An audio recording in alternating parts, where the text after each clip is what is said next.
Demat, setuni gant Ganesha adare, gwele d'an eus en deus Ganesha ur pen olifant.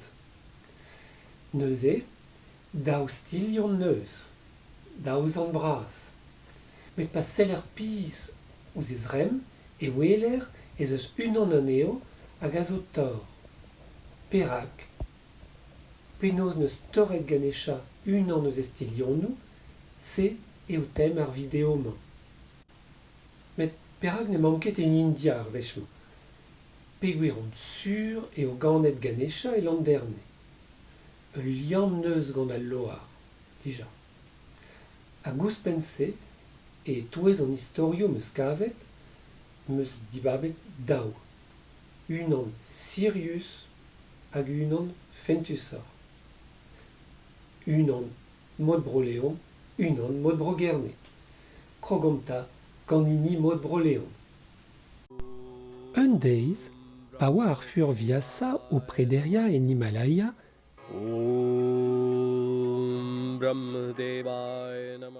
e voe goulennet digantañ gant an doue Brahma skriva istor ar Mahabharata. Gwelet en doa an holl zarvoudou, an avezou dare an holl ludennoù. A oa an hini barekañ evit skriva an istor-se. Met hir ha kemplez e oa ar pezh en doa da skriva.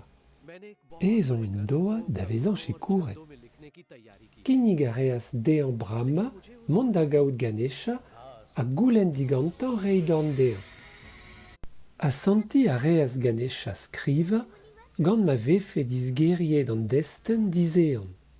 Neuze e krogas viasa da zisgeria, hag evit kaout amzer avalc'h den em sonjal a barzhonia e roulennas digant Ganesha prederia war stêr kemen ger a skrive. Ir kenañ eo ar Mahabharata, met eus skribampart e oa Ganesha. En istorioù zo, e oa torret e bluen gant Ganesha.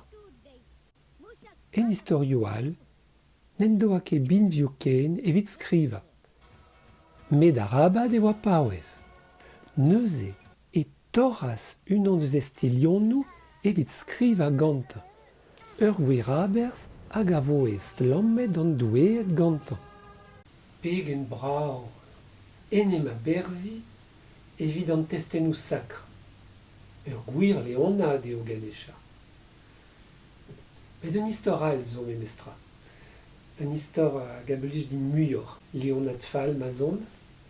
Deomta da vrogerne evit an istor all. Da genver deiz a gloaz Ganesha e doa fardet Parvati e vamm gwastili e leiz. Ur seurt varnugen war a lavarer. A drebet e voe an holl gantañ evel just, beg lipous ma zeo. A setu Ganesha, leun e gof, a c'haouliad war e jau, mouchika, ur raz bihan. Bale a re goustadik ar paourkez mouchika. Ken pouneur e oa Ganesha gant e gofat gwastili. Met a-dol trum, e voe spontet gant un aer. Kouez a reas Ganesha ar c'hwen. Gwasoc'h zo. Tarza a reas e gof koenvet, a strewet e voe ar gwastili tro-dro dezhañ. Met arabat lezel da gol, memestra. Neuze, ez ad lakas ar gwastili en e gof. Hag e enrolas an aer tro-dro dez ar greiz evel ur gouriz. Klevoù da reas Ganesha c'hoarzadennoù dirol. Chandra e oa. Doue al loar, oc'h ober goapoutañ. Fuloret ruz ma oa, e torras Ganesha unan eus estilionnoù, hag e vannas an eeun ouz al loar. Gloazet e voe Chandra, hag e teuas da vezañ du, a teñval an noz. Teñval evit ar wech kenta, rak betek neuze e pare al loar d'ar mat. Met roantoù doe an doueet et istroje ar sklerijen. Hag a ben ar fin e a santas Ganesha pardoni. Pe dam bardoni kentoc'h. Reiñ a roas e sklerijen en dro d'al loar met an hanter zo an amzer hep ken. Hag balamour d'an hanter bardon se, en deus a loar mareo bremañ. Avechoù evez skedus, avechoù evez du. Paour-kaezh Ganesha. Re leun e gof a gouignamant. Ur gwir garnevad eo, c'est zo sur. Neuze, Ganesha, leonat pe kernevat. Deo c'hwi da zibab, chau marine neptu. Echu eo ar video bremañ, neuze, ken ur vechal, evit un istoral, ken a vo.